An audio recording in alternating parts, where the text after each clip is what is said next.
ಇತ್ತೀಚೆಗೆ ಮಹಿಳೆಯರಿಗೆ ಗೃಹಲಕ್ಷ್ಮಿ ಯೋಜನೆಯಲ್ಲಿ ಹಣ ಬರ್ತಾ ಇಲ್ಲ ಅಂತ ಹೇಳಿ ಅನೇಕ ದೂರುಗಳು ಕೇಳಿ ಬಂದಿದ್ವು. ಇದೇ ವಿಚಾರಕ್ಕೆ ಸಂಬಂಧಪಟ್ಟಂತೆ ಲಕ್ಷ್ಮಿ ಹೆಬ್ಬಾಳ್ಕರ್ ಪ್ರತಿಕ್ರಿಯೆಯನ್ನು ಕೊಟ್ಟಿದ್ದಾರೆ, ಒಂದು ಸ್ಪಷ್ಟನೆ ಕೊಟ್ಟಿದ್ದಾರೆ. ಬಳ್ಳಾರಿಯಲ್ಲಿ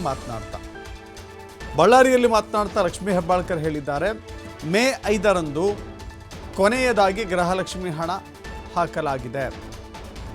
ಜೂನ್ ಮತ್ತು ಜುಲೈ ತಿಂಗಳ 2 ತಿಂಗಳ ಹಣ ಮಾತ್ರ ಬಾಕಿ ಇದೆ.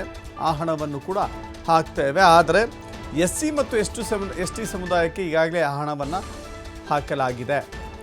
ಉಳಿದವರಿಗಾಗಿ ಶೀಘ್ರದಲ್ಲಿಯೇ DBT ಮೂಲಕ ಹಣ ಹಾಕ್ತೇವೆ. ಜೂನ್ ತಿಂಗಳ ಹಣ 2 ದಿನದಲ್ಲಿ ಬರುತ್ತೆ. ಹೀಗಾಗಿ ಜುಲೈ ತಿಂಗಳದ್ದು 15ನೇ ತಾರೀಕಿನ ನಂತರ ಬರುತ್ತೆ. ಈ ವಿವರವನ್ನು ಹಂಚಿಕೊಂಡಿದ್ದಾರೆ ಮಹಿಳಾ ಮತ್ತು ಮಕ್ಕಳ ಕಲ್ಯಾಣ ಇಲಾಖೆಯ ಸಚಿವೆ ಲಕ್ಷ್ಮಿ ಹೆಬ್ಬಾಳ್ಕರ್.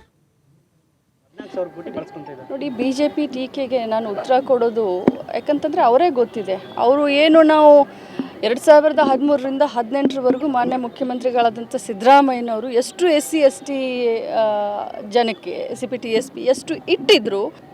ಈಗ ನಾವು ನಮ್ಮ ಗ್ಯಾರಂಟಿಗಳಿಗೆ ಬಳಸ್ಕೊಳ್ತಾ ಇದ್ದೀವಿ ಅಂತಂದರೆ ನಮ್ಮ ಗ್ಯಾರಂಟಿಗಳಲ್ಲೂ ಕೂಡ SCPTSP ಇದೆ. ನಮ್ಮ ಗ್ಯಾರಂಟಿಗಳಲ್ಲೂ ಕೂಡ ನಾವು SC STಗಳಿಗೆ ಮೊದಲ ಆದ್ಯತೆ ಕೊಡ್ತೀವಿ. ಈಗ ನೀವು ಸುಮಾರು ದಿನದಿಂದ ನೋಡ್ತಾ ಇರ್ಬೋದು, 1 ತಿಂಗಳದಿಂದ ನಮ್ಮ ಗೃಹಲಕ್ಷ್ಮಿ ಹಣ ಸುಮಾರು ಕಡೆ ಬಂದಲ್ಲ ಅಂತ ಹೇಳ್ತಾರೆ. ಬಟ್ SC STಗಳಿಗೆ ಮೊದಲ ಆದ್ಯತೆ ಕೊಟ್ಟು ಈಗಾಗಲೇ ಇಡೀ ರಾಜ್ಯಾದ್ಯಂತ SC STಗಳಿಗೆ ದುಡ್ಡು ಹಾಕಿದ್ದೀನಿ ನಾನು. ಸೊ ನಾವು ಗ್ಯಾರಂಟಿಗೆ ತೊಗೊಂಡಿದ್ದೀವಿ ಅಂತಂದರೆ ಅವರು ಕೂಡ ನಮ್ಮ ಫಲಾನುಭವಿಗಳಿದ್ದಾರೆ. ಬಟ್ ಮೊದಲು ಅವರು ಅದಕ್ಕೆ ಉತ್ತರ ಕೊಡಲಿ. SC ST ಜನರಿಗೆ ಜನಾಂಗಕ್ಕೆ ಇಟ್ಟಂಥ ಹಣವನ್ನು ಎಷ್ಟು ಸಿದ್ದರಾಮಯ್ಯ ಸರ್ ಇಟ್ಟಿದ್ರು, ಇವರೆಷ್ಟು ಅದನ್ನು ಇಟ್ಟಿದ್ದಾರೆ.